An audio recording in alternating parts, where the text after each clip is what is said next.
What's going on, Colts Nation? Happy Thursday. I hope you're having a great day. With the game this week being on Saturday, and this one I wanted to wait till a little later so that I could make sure I have both of the injury reports.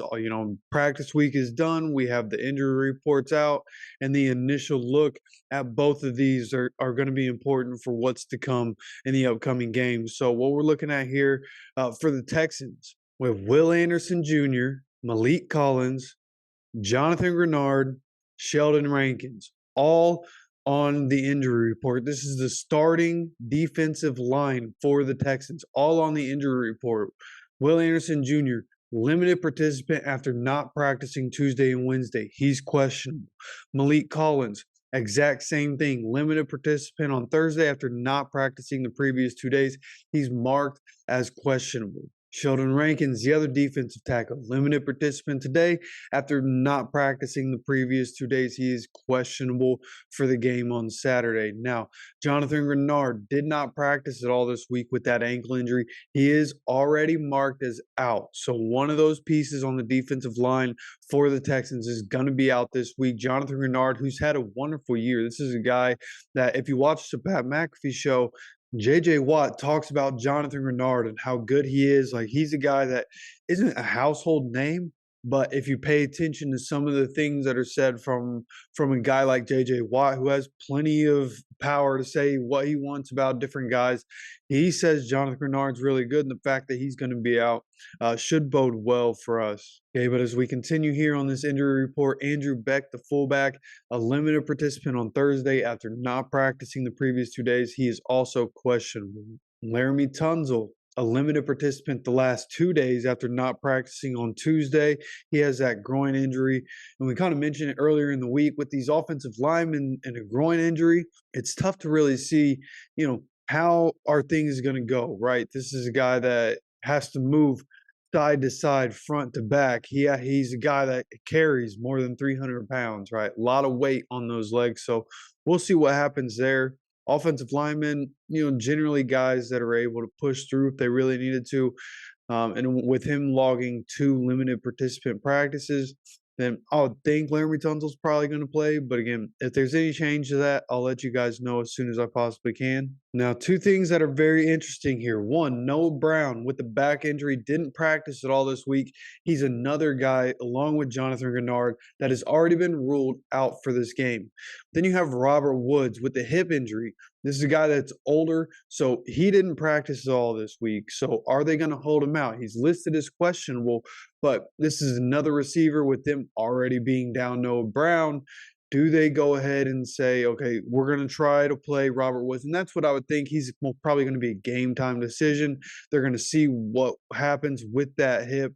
With him getting older, there are definitely some jokes to be made with him getting older and him having a hip injury. But coming into this game, it'll really be interesting to see what happens, right? This is a wide receiver. He has to have his mobility.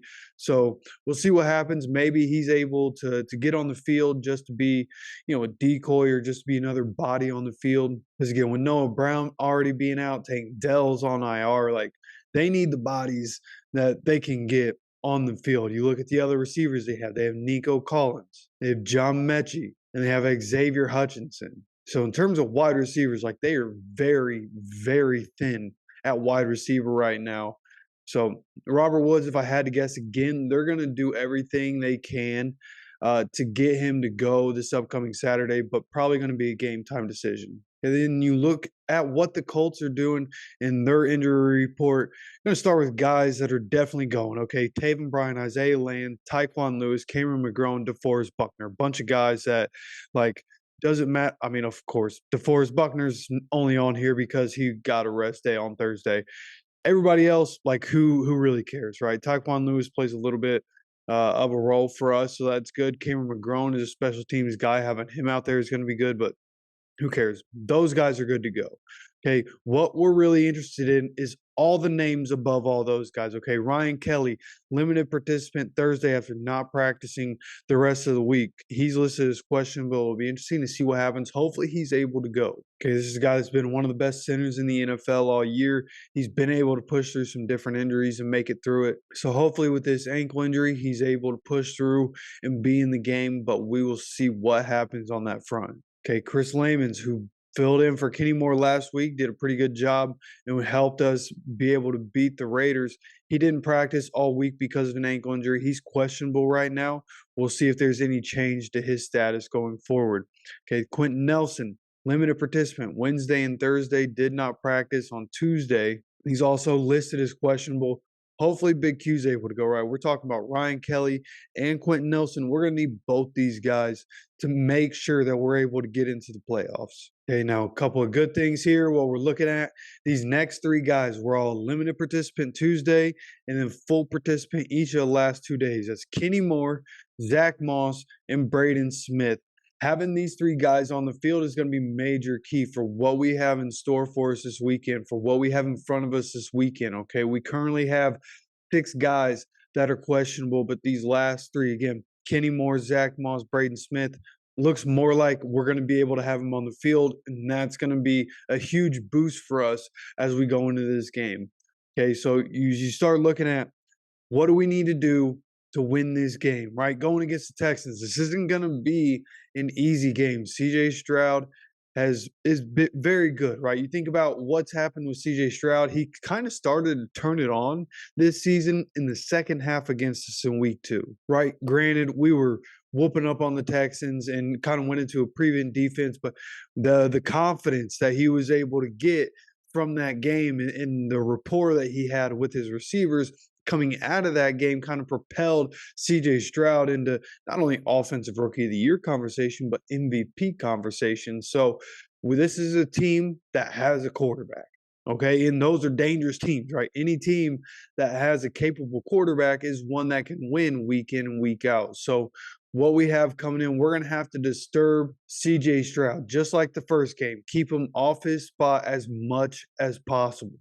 Okay, and I think the defense will be able to do that, right? You think about, the injuries that we're talking about. Noah Brown already going to be out. Robert Woods could be hindered, even if he does play. And if he doesn't play, then we have major advantages in the secondary, which we haven't had all season long, right? But now we're in a situation where we have Juju Brents, Jalen Jones. We feel good with them. We have Kenny Moore. Feel good about that. Nick Cross is in the starting lineup. Feel good about that. So at the end of the day, this is going to be a game where we could see a lot of coverage sacks, right? Guys being tied up down the field, right? If you just make sure Nico Collins is covered up and you make sure that Dalton Schultz isn't getting open in the middle of the field, then there are going to be chances for the defense to get after CJ Stroud. You also have to be able to stop the run.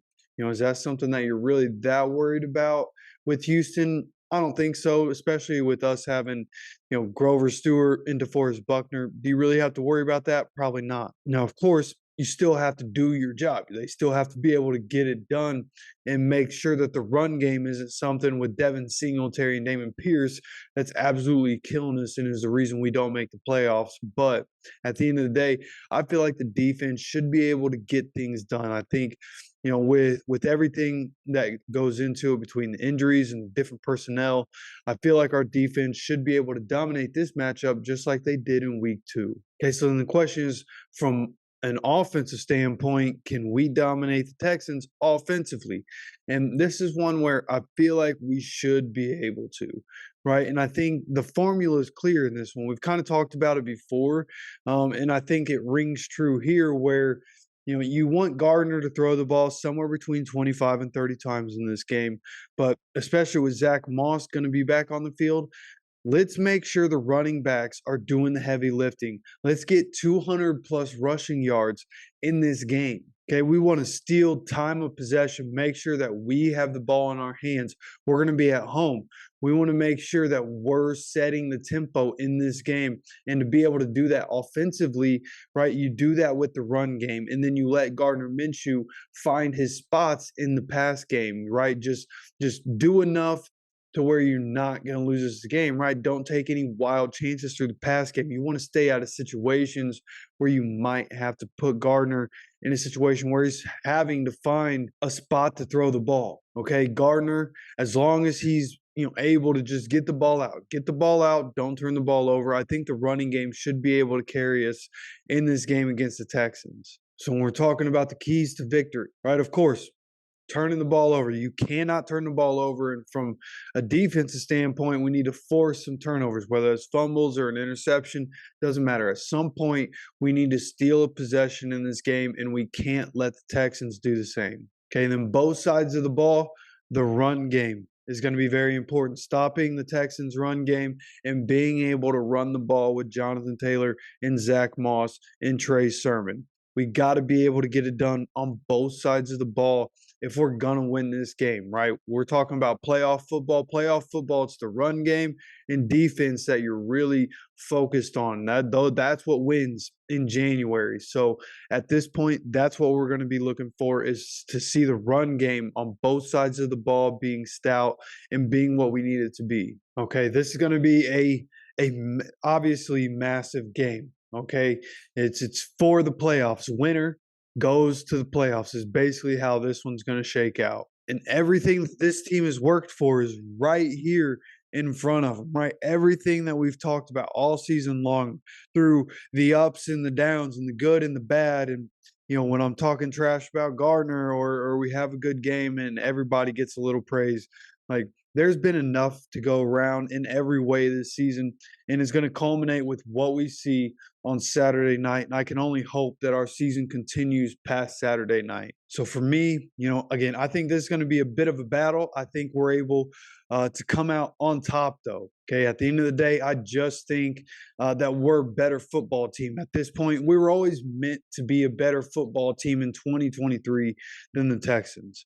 Right now, both sitting at the same record. I think we're able to come out, get the win, and take ourselves into the playoffs. The score prediction for this one is going to be 27-23 Colts. All right, what it's going to end up coming down to is the defense making just enough stops to hold them to field goals, right? CJ Stroud is CJ Stroud. I feel like, you know, he's going to be able to move the ball, especially against this Gus Bradley defense. I feel like at different times he'll be able to move the ball and they'll be able to get some field goals. But I think that's the part that's going to help the Colts win, is holding them to field goals more than touchdowns. Whereas the Colts, I feel like we're going to be able to put touchdowns on the board, get a couple field goals throughout the game, and at the end of the day, come away with a nice 4-point win to make it into the playoffs. Okay, and of course, I would love to know what your prediction is for the game. You let me know down below what your confidence level is, all that. Again, let me know down in the comment section. And of course, don't forget to hit that subscribe button,